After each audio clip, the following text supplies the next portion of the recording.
ایران نے مسلمان ممالک سے اسرائیل کے خلاف مشترکہ آپریشن روم بنانے کا مطالبہ کر دیا ہے۔ ایرانی سپریم نیشنل سیکیورٹی کونسل نے سیکریٹری علی لاریجانی نے ایک بیان میں کہا ہے کہ کسی عملی اقدام کے بغیر صرف تقاریر پر مشتمل اجلاسوں سے اسرائیلی حکومت کا کچھ نہیں بگڑے گا۔ انہوں نے مطالبہ کیا ہے کہ مسلمان ممالک اسرائیل کی صہیونی حکومت کے خلاف ایک مشترکہ آپریشن روم بنائیں اور یہ فیصلہ صہیونی حکومت کے سرپرستوں کو پریشان کرنے کے لیے کافی ہوگا۔ علی لاریجانی نے کہا کہ مسلمان ممالک نے فلسطین کے مظلوموں کے لیے کچھ نہیں کیا تو کم از کم خود کو تباہی سے بچانے کے لیے ہی کوئی فیصلہ کر لیں۔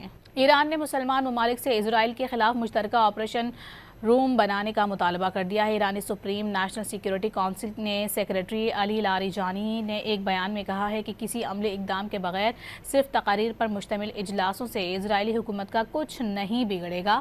انہوں نے مطالبہ کیا ہے کہ مسلمان ممالک اسرائیل کی صہیونی حکومت کے خلاف ایک مشترکہ آپریشن روم بنائیں اور یہ فیصلہ صہیونی حکومت کے سرپرستوں کو پریشان کرنے کے لیے کافی ہوگا۔